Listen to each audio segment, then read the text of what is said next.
So if someone in marketing feels anxious every time they make phone calls, but if that person finds that every time they do it, they get anxious, it's like, well, that's where I could come in and show them and work with them and walk them through the process, to figure out what that anxiety is coming from and help to neutralize it.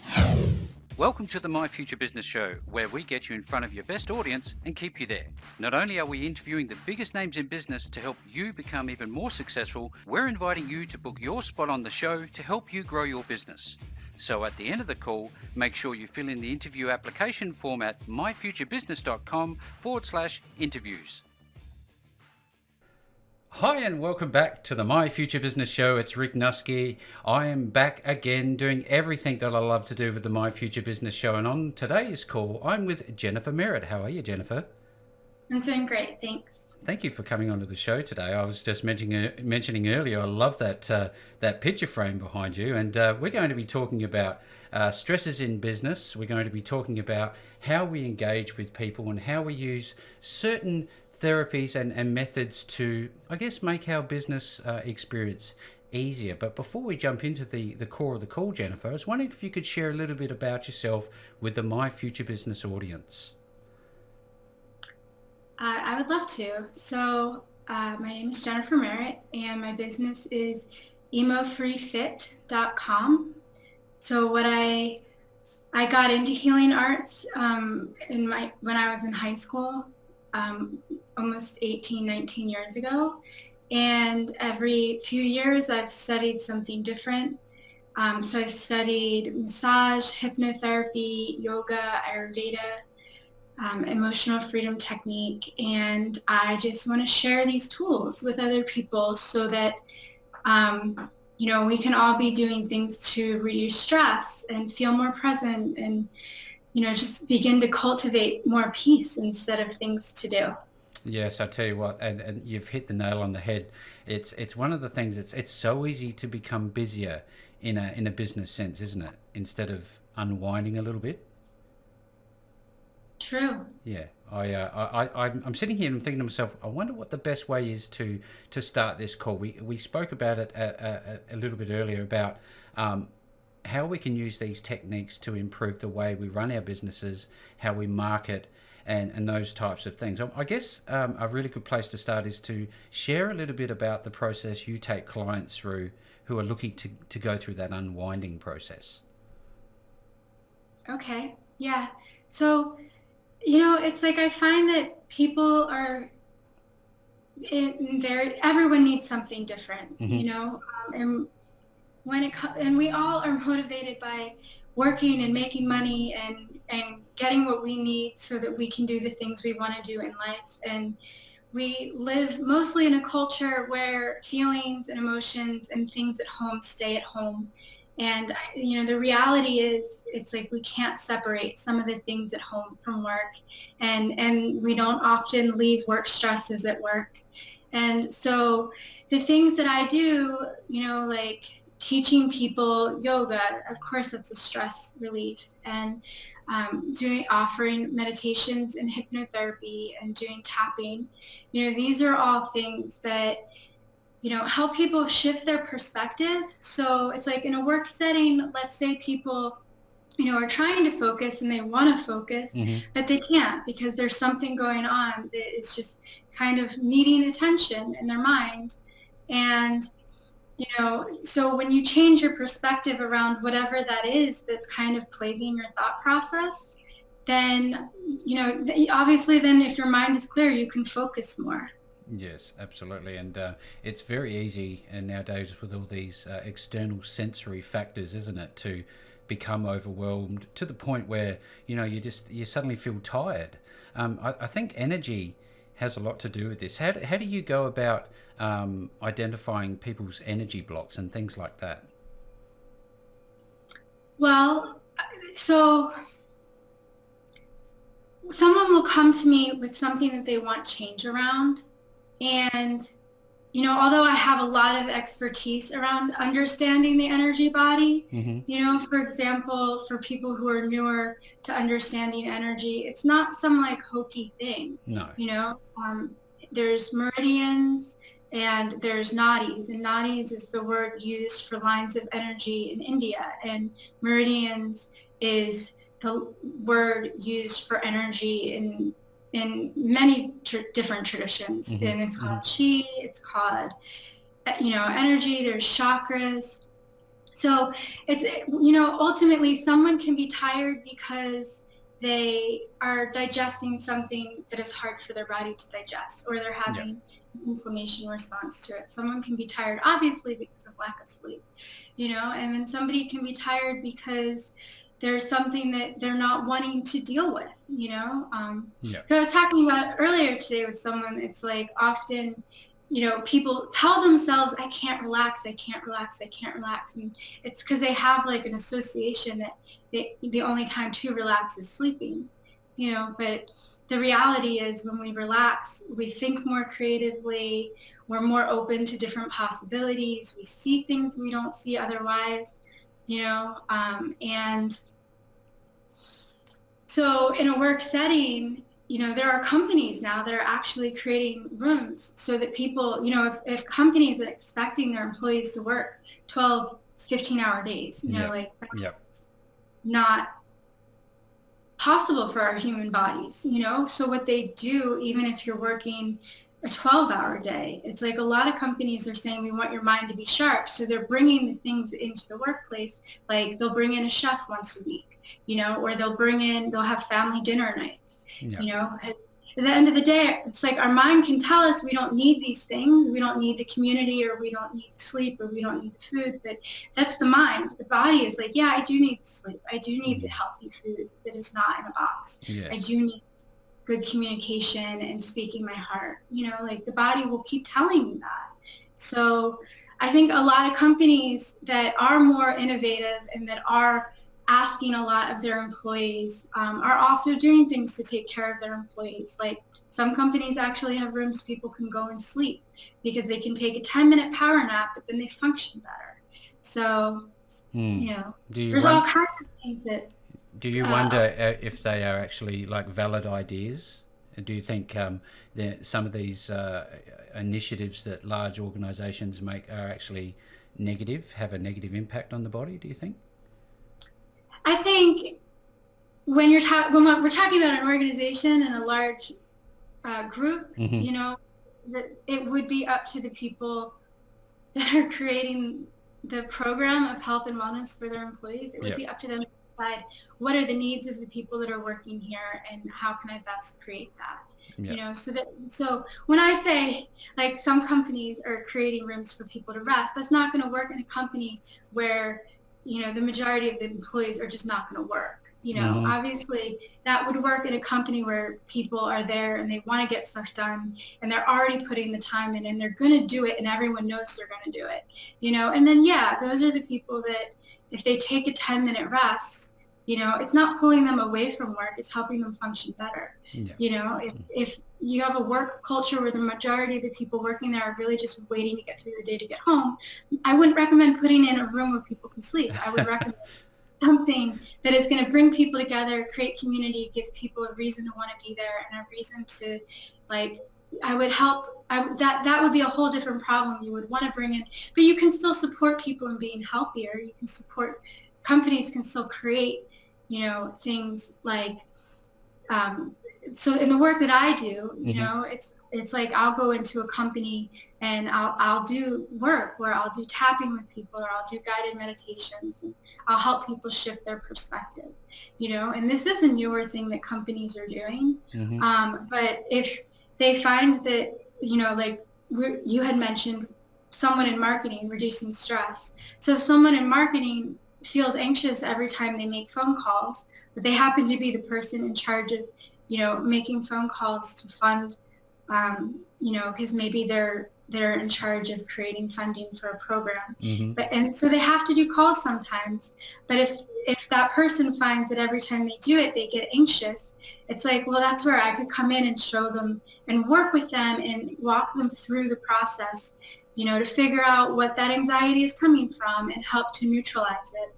So a lot of what I do is it's not like I might ask someone to like focus on a feeling that doesn't feel good, but at the same time, I'm doing things to help them feel better, Yeah. so in emotional freedom technique, you're tapping on points, and the points on the body help calm the central nervous system. So when you're doing that, a lot of times people are like, wow, this is actually really relaxing. And then because they're relaxing, their mind gets open to new possibilities. And then along with other meditations, now that same person that was having a hard time making phone calls they might at some point, I'm not saying in like one session it's like a change, it could be, Yeah. it depends on why. But, if they're making calls and all of a sudden they're not walking into it with anxiety, they're walking into it like, I'm looking forward to meeting the person on the other end of this call. Yes. How much more successful will work be? So, and the more, like, this isn't just me doing this work, lots of people are waking up to doing this work. So, it's a thing that we can be non-competitive about, we all need, and a lot of companies are like adding this work to what they're doing and helping the people that they work with get more efficient and better. And then also reducing stress at home, so that way when they are at work, they're focused. I'm taking some ideas away here, some thoughts, Jennifer. Thank you so much for sharing this wonderful insight. There's the physiological, the psychological, and I guess the spiritual side of all of this. Now, I wonder if we can deep dive a little bit into this tapping process, because that stuck out for me. What is that about? Sure. So there are points on the body that each point it's called, like I said, there's nadis, and then in India, and then there's meridians in Chinese medicine. And so each point in the emotional freedom technique process is the end of one of these lines of energy. So, and when I say lines of energy, it's like, it's not just, something that can't be seen or tested. If you go to the hospital and you test your heart, they're partly testing lines of energy. When they test your brain, like, these machines are perceiving energy. Yeah. So it is measurable. And so whenever we have something that is either a thought or a feeling, or a feeling caused from a thought, and there's a current through our body, that might give us too much energy, or it might make us feel tired. And when you're tapping on the point, if it's too much, it calms it. And if it's depleted, it helps bring what it needs to it. So in our bodies where things are overflowing, we don't need to know. That's the thing, is we don't need to know. Is it in excess? Is it depleted? If you're going to, an Ayurvedic doctor, or if you're going to an acupuncturist, they'll know. They'll know if you're releasing heat, if what organ they're working on. They have that amazing body of knowledge. What we're doing is very, very simple. It's basic. Which makes it accessible to people, which means the more you do this, the more you can do this on your own. I'm showing the points. Yeah. And the points have changed. There are different people that have built upon emotional freedom technique or kind of made it their own. And my view is, if it works and it's helping people, then good, let's do it. Like, just do what works. And so I studied the method that Gary Craig offered, and then as the method morphed over time, I've integrated it, and there's occasionally, when I'll see reasons to bring back things that, like, there's eye exercises that you might do sometimes in the work that I offer.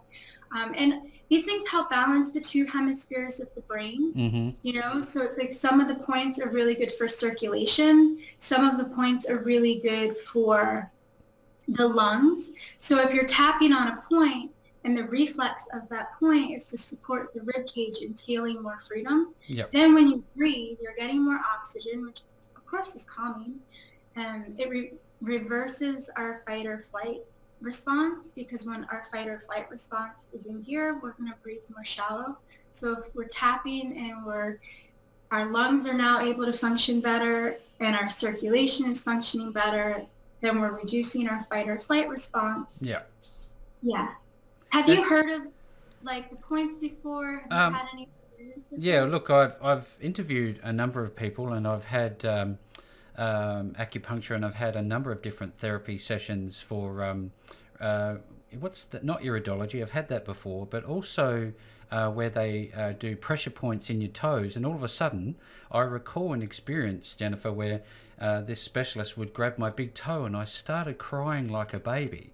Is that he said he'd released some sort of blockage in my body, and from that moment in time, and this was a long time ago, I was a firm believer that this was helpful, and that's part of the reason I enjoy having these conversations. So again, it's wonderful to have you on the show. Now, I wonder, just assume that I was a person you've never met before. I know about you. I've heard about your good work. What is the process that you take me through when I first see you? Well, so first there's there's talking. I'm not a therapist, so it's like, but there is talking because I want to understand, why am I helping you? Yep. So, so the first part of the session is just me watching, listening, getting to the understanding of like, what is our outcome that we're looking for from the session. My sessions tend to be, I tend to jump in with people who are really ready for change, and I'll offer a lot of different techniques, not just one. It's based on what's coming up. So a lot of times people aren't coming to me all the time. They're coming to me because they want something specific, like, they have someone in their life that they have stress around, and, or they, like earlier I gave the example of stress around making a phone call, and then it's like I also have series of classes, so if like somebody wants to really jump into blocks around keeping their house organized, I have a 6 series of private sessions where people can jump into, where each session I have a different topic of why, and addressing the different reasons why that might be a trouble for someone. And then I also have one that is around blocks around money, so it's like doing tapping around debt, doing tapping around the belief of how much someone can have, doing tapping around like handing someone money, like just feeling like, it's amazing how many people like have emotional and beliefs around things like this that are actually really limiting. I had someone who had a vow when, she was a child. She had made a vow that if she ever had money, she would do something with it. And, in her 60s, she came to me like, I'm so stressed around money. And in the session, we were able to like it came up. It really got to the root for her of like this promise that she made to herself. So we did EFT to clear the energy around that, along with some hypnosis meditations. And then, it was funny because honestly, at the end of session, I walked out and found $20 on the ground. So there's like a magic. I'll go in more of those sessions, I think. And I'm not going to say that everyone's going to have the experience that she had, but she ended up inheriting enough money within a month, that got her out of debt. It was really, really quite incredible. And I've definitely witnessed magic like that for people. And you never want to go into healing work with an expectation of something to happen. It's like I invite people to come into it with an open mind, come into it skeptical. You definitely don't need to believe in this work to benefit from it. But you have to do the work, so it's like a lot of it is I might ask someone to visualize something. They might not be visual. They might just kind of get concepts that run through their head. But if they do the process, then they'll be able to notice what happens when they do the process.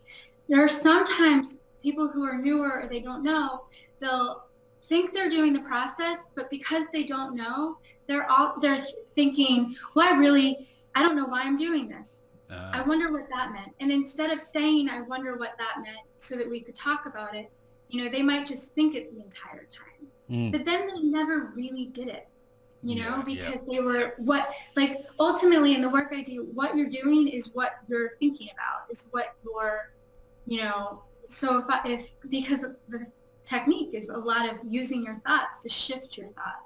Yeah, that's wonderful. I just had a thought. It's one thing to think it, okay? It's another thing to say it, and it's another thing to write it all together. Is there validity in, grabbing a pen and actually writing down these thoughts as part of your process for someone? Just wondering. So I think what you're saying is, it kind of leads me to think, I want to expand on what you're saying in the sense that, to witness something in your imagination is one thing, to witness it in your world is another thing. So when you start to have action around it, or when someone else starts to have a conversation with you around it. But the thing is, like I had someone earlier that was telling me she's done so many things to clear a fear. And I said, and it's been like maybe, I don't know how long, I'll make it up, like 10 years. It's been a really long time. She's been dealing with this fear. And, so I asked her, what is the thing that you have felt change? Like, if you're using Reiki works. Reiki clears the energy. I know lots of people who have had experiences with Reiki or pranic healing or another form of energy healing where they witnessed a change and they felt better. I've literally seen people with back pain not have back pain, and we both witnessed the change through Reiki, and I really believe it's because we both witnessed the change, we both felt it, and that, it's like, and that you can't make up. It's not coincidence, is it? It's not coincidence, it's not imagination, it's a feeling of change. And then that feeling of change becomes something that people identify in the world as different, and they need to go out in the world and kind of reorganize how they relate to certain things, whatever it is that they're making change around. Yeah. You had mentioned your reflexology and that's the word, reflexology. Yeah. You were mentioning the reflexology and how a point was able to move something that gave you the sensation of releasing through tears. And, Ayurveda teaches us that we have 13 different ways that we're letting go, and tears is one of them. And it's literally a need for our eyes. We have tear ducts, and it's a release that it's a body need. It's not necessarily a mind need, and a mind need, and our need for cultural acceptance might be knowing how to have tears in a way that can be done in a safe place, and knowing, so it's. But I wanted to share your experience. When the release happened, did it feel comfortable and good for you to go there? In reflecting on it, at the time, I was in disbelief that it could be so powerful, because I was in a mindset initially that I didn't believe that it could do anything. And at the moment that it occurred, I was feeling a little bit stunned, to be honest. And I was sitting there thinking, why am I crying? It was just more of a question than anything else. Why am I crying? But moments later, I felt better. I think I always feel better after a cry now, because I can recognize the power of letting go in this way. Yeah. I find that there's a different experience of crying when you're doing healing work, and it's because something is there that you're letting go of, that you're willing and ready to let go of. And I don't mean willing on a rational mind level. And yes. It came up on a visceral level in that kind of organic way. Yep. You learn to sense that it's moving through you and not just like regurgitating. Yeah. Whereas there are kinds of tears where, it's like the mind is repeating a story, and it's repeating a story, and the story is just causing pain. And, and then when you have the attempt to get it out by like maybe talking to friends, where you leave the conversation and you're not feeling better. The difference in the healing work when you witness the change is when you walk away from it, you feel change and you feel better. Like I make it my responsibility when I'm working with people that it's like I always say I'm a tour guide, except instead of taking people on a tour through, a mountain, I'm taking people on a tour through like a process of how to create change. And it's my responsibility to always make sure someone's leaving feeling better than before, and that sometimes means knowing to stop and give people things that will just help them feel good. So like positive affirmations while tapping is awesome. And Yep. scripts sometimes while tapping are helpful. Yep. I don't really recommend it, I recommend it for scripts with EFT. For people who know EFT or have done it, they've likely come across some kind of tapping script. And it is a great way to learn. But when you're doing it, after you're done learning how to do the tapping, and after you're done like learning different communication on how to communicate yourself through change, then you use the scripts, but just every line, ask yourself, is this my truth? Is this my truth? What's more true to me? Because people can do tapping scripts and they think that they're resolving something, but they're just giving themselves like a temporary feel better, or they don't feel better at all. And it was like, but the more you're like speaking your truth when you're doing it and you're really honoring what's going on with you, the more you're going to get the change that you're looking for, and not on a temporary level, but on the level that you don't have to think about 3 years later. You're just like, yeah, I still don't have that problem. Or it was such an easy shift that you're not even aware that you don't have that problem. You're just moving through the world without it and not even thinking about it. It seems to me that it becomes, after some practice, somewhat intuitive, doesn't it? Yeah, I hope for everyone, to be able to, that does this, that can learn their own intuition to move through things easily and, in their own time and space, so that they're comfortable having something besides just wanting to move away from it or resist it. So I notice here that you have Merritt Massage and Yoga, as well as Emo Free Fit. Can we talk a little bit about your Merritt Massage and Yoga website for a moment? So I have a massage studio here. It's in Glenside, Pennsylvania. Fantastic. And I offer sessions through there for massage. I teach 2 yoga classes a week. I teach at Soul Center, which is where I'm at right now. Fantastic. I just Yes. taught a yoga class and a meditation class right before our call. And on Thursdays, I teach a class at Mishana Yoga in Philadelphia.